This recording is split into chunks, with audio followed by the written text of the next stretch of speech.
Dean Family Acres.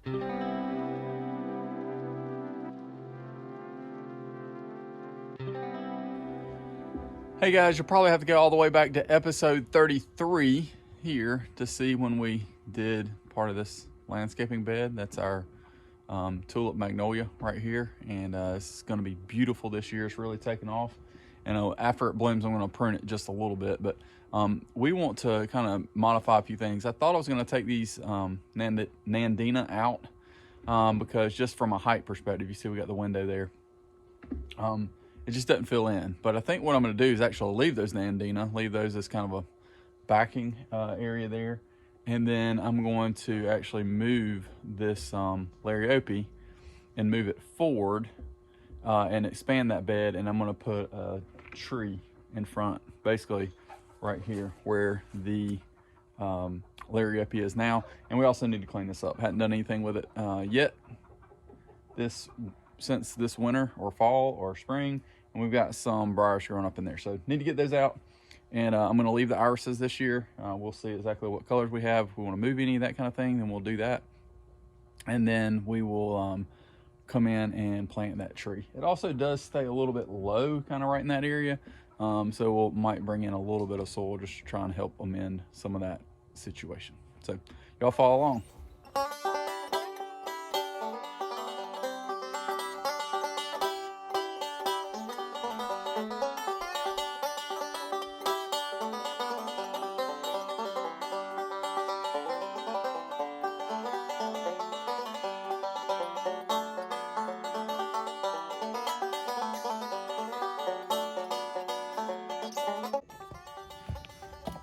All right guys, so hopefully you can kind of see what we did there. We just got out the leaves a little bit, and you can see daffodils coming up.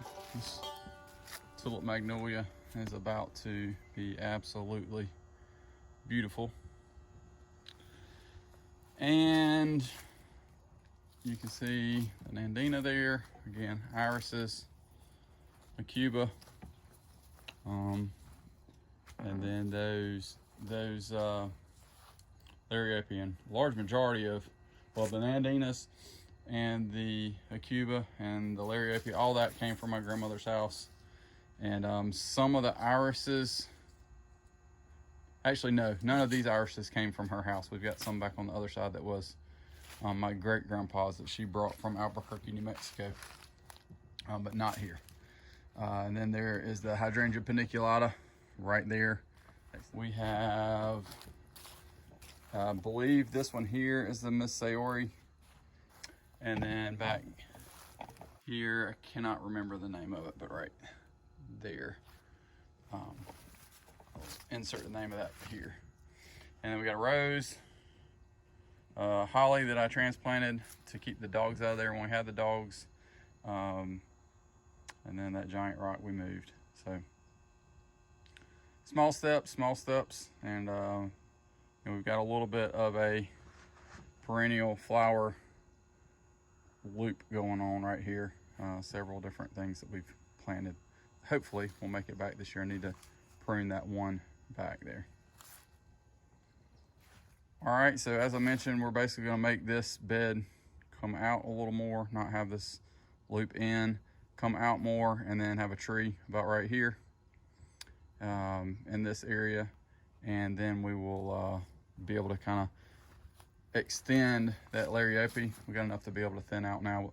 We'll be able to extend it out. I'm thinking probably just kind of loop it around over there.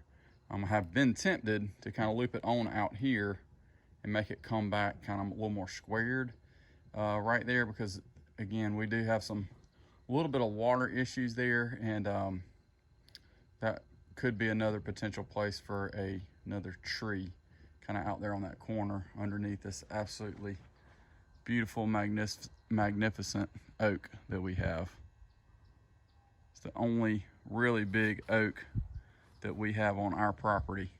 There are several of these in this area. There used to be an old road that came back through here, and I think they all must have been right by the road, or probably were ones that were kind of left once they had that road built back through here.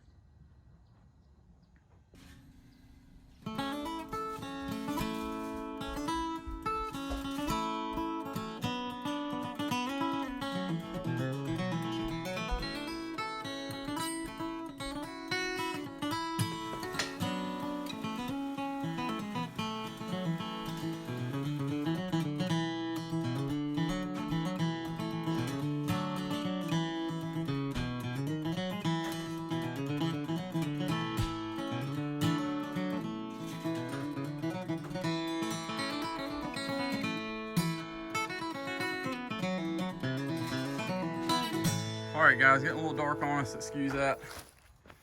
You can see we got this bed extended out. That loops back in right over there in front of that Cuba.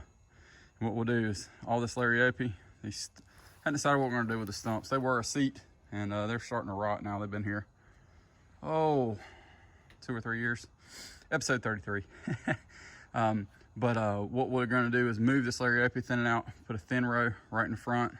So I'll free up some space here. We're gonna put a tree, honestly, probably about 6 inches in front of where the Lariope is now.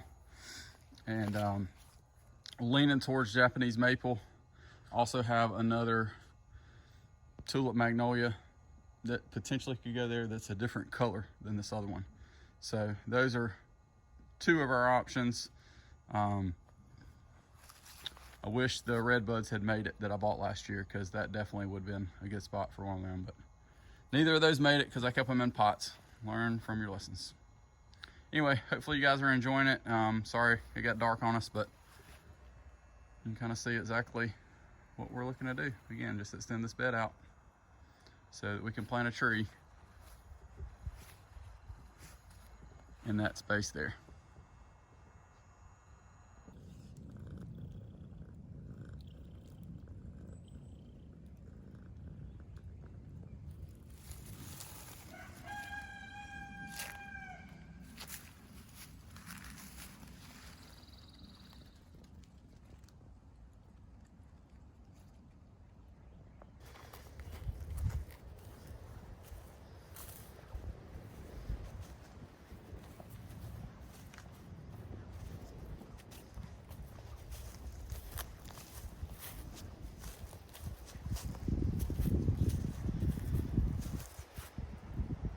Guys, so we decided we're going to plant this Japanese maple here.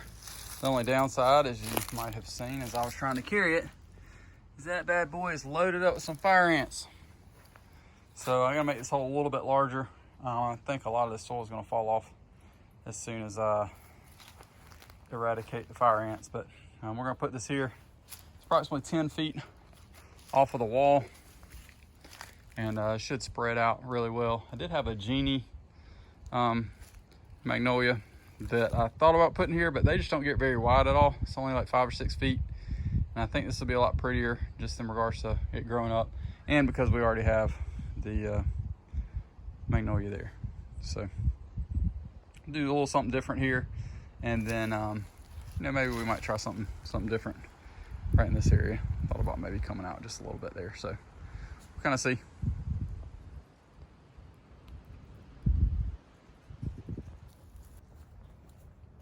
All right, guys, hopefully you're enjoying our planting of this Japanese maple. I'm not exactly sure which variety, as I've got a friend who gave it to me, but it's absolutely beautiful.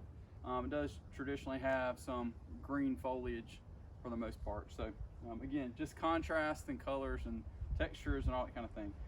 So we've got some compost in the hole, and we're going to get this planted here in just a bit. Fire ant protection.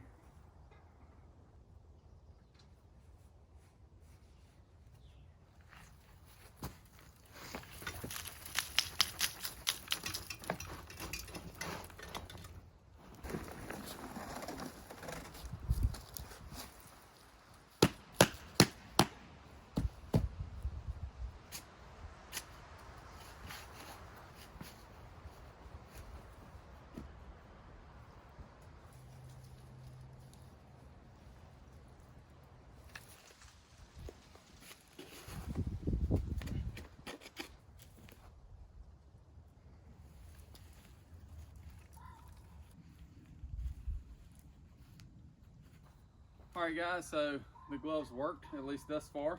Don't want to jinx myself. And now what I'm going to do is, you notice that I had this old broom handle in there to kind of tie it up to. I'm gonna put a piece of conduit in. I'm gonna drive it in, go get a hammer and drive it in, and that way I can actually strap this up to it and prune it a little bit as well, just because of the direction we want it to grow. We've got a couple crossing branches here. I'll kind of zoom in and show you that.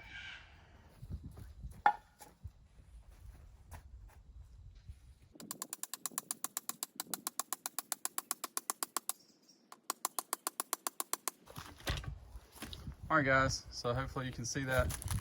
You do see the crossing branches right here. So we're gonna pull this one out and then prune that one off. But that post is probably about 8 foot, so it's about 2 foot in the ground. So we'll proceed and fill in the hole in, and that way we can get this thing finished up before another project bites the dust.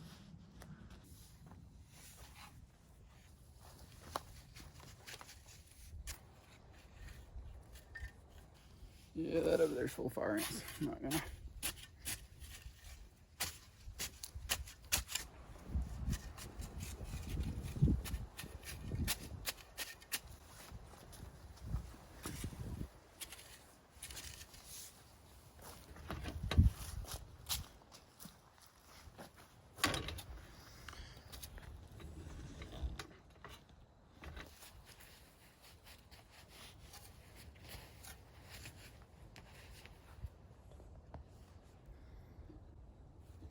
I don't know if y'all noticed that, but right there,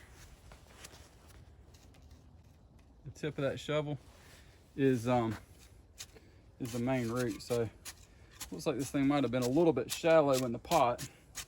So that's why I want to make sure I got enough soil all the way around it.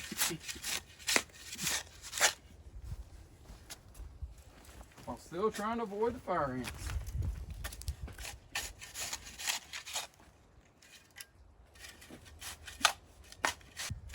All right, now we're gonna water it in.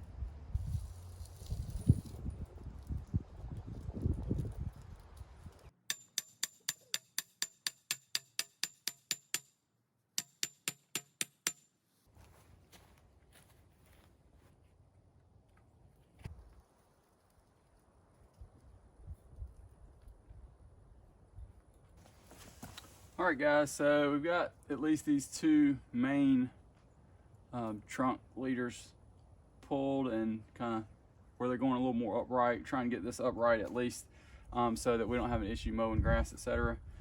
These limbs down here we need to cut off. They're just too low. We're still gonna have to deal with these fire ants, so we'll just go ahead and start by doing that.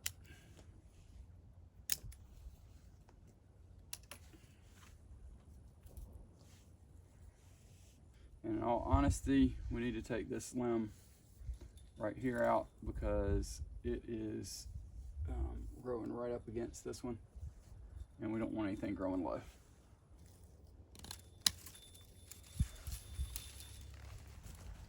Now we got to make a decision with this one. Do we want to tie it over this way, or do we want to prune it off? I think I'm going to try and tie it off this way. And then we'll make a decision about this one later. I know I don't want them super low, but I also don't want to prune this way, way back.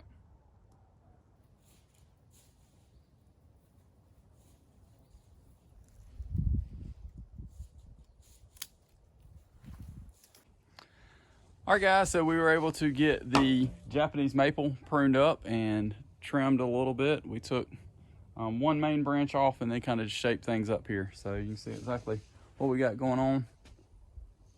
We want this to be our main leader, and we might come back and strap this even more straight here, or straighter.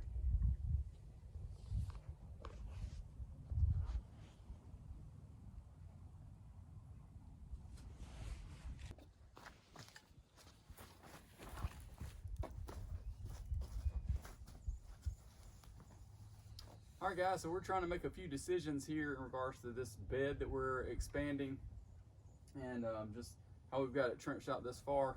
I'm really debating on coming out even more and just making this kind of one regular arch instead of kind of going in and out. I know mowing grass, sometimes it can be a little bit of a pain to make sure you get everywhere if you don't have kind of a continual arch, and I know some people really prefer that for their landscape design.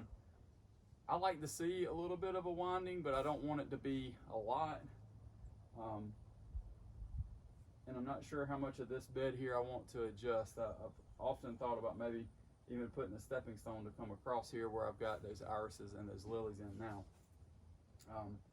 But for now, I think our arch coming this way is good. I think what we might do is just kind of have this come up just a little bit further about where that hose is, and then we'll kind of get moving there. We did find some daffodils that we had not planted that still had a little bit of firmness to them, so I'm going to kind of just pick a section or two and kind of just put those in here, maybe right behind where this Lariope is going to go.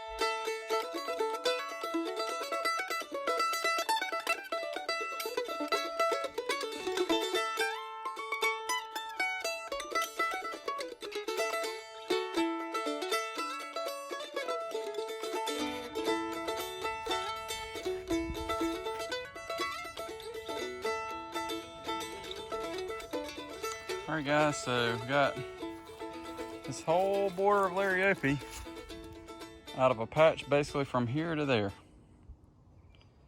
And you can see how much more we have that we planted before, and it just multiplies and does really, really well. So we'll figure a way to move that around. Might try and trade it with some folks. I know we've got a couple other places to put it, so. But it's good to know that we've kind of got our own supply now, since we don't have access to my grandmother's anymore. Looking pretty good. Now to figure out about maybe sticking these daffodils in one spot, see if they come up. If they don't, then I guess we lost a little bit because I didn't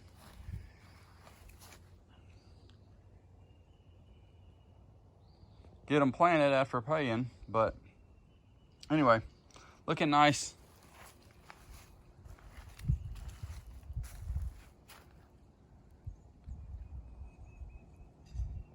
One step at a time. Action. Hey guys, so we're trying to decide what else we're gonna put on this bed over by the side of the shop. You've seen us add the Japanese maple, and you've also seen us, and I believe it was episode 33, kind of initially established this. And so we're starting to kind of move some things around. This is a Sugar Shack button bush, and they're really, really cool. I actually bought this in a much smaller pot last year and up potted it. I think I did a video on that. You can check that out here.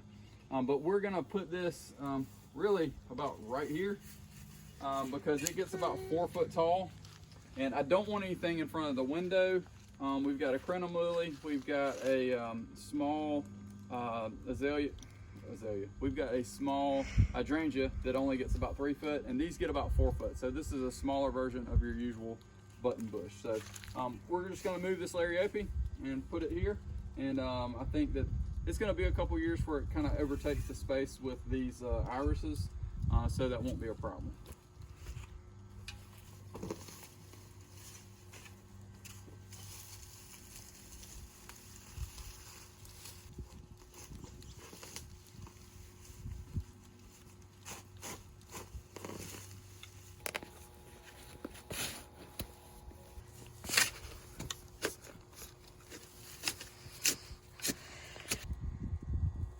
So we're gonna put this Sugar Shack button bush right here. It's approximately 2 feet from this Nandina.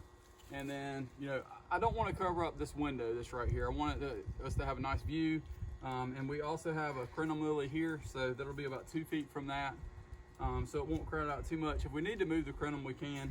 And then we got plenty of room over here for this hydrangea that stays pretty small.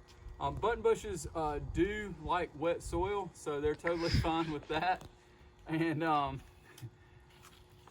So, you know, don't worry about that too much. That is one reason that I thought that this would do well over here, because the way our land or property slopes, it does come this direction and ends up with it being kind of damp down this way. So we're gonna see if we can get it planted here.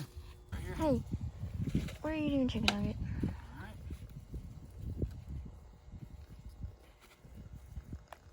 Ow. That way.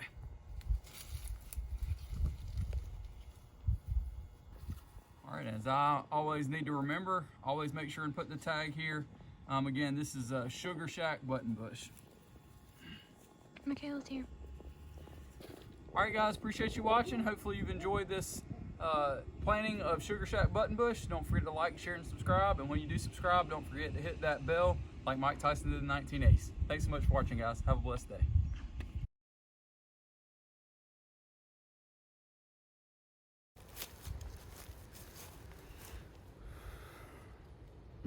Is that still on 1X?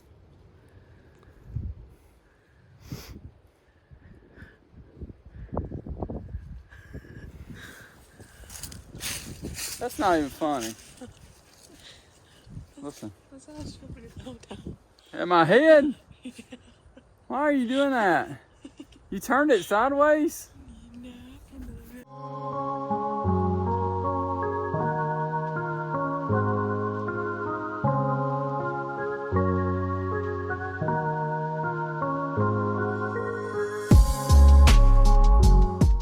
Don't forget to join us next week as we finish up this bed and give you an update from September 2023. Thanks so much for watching.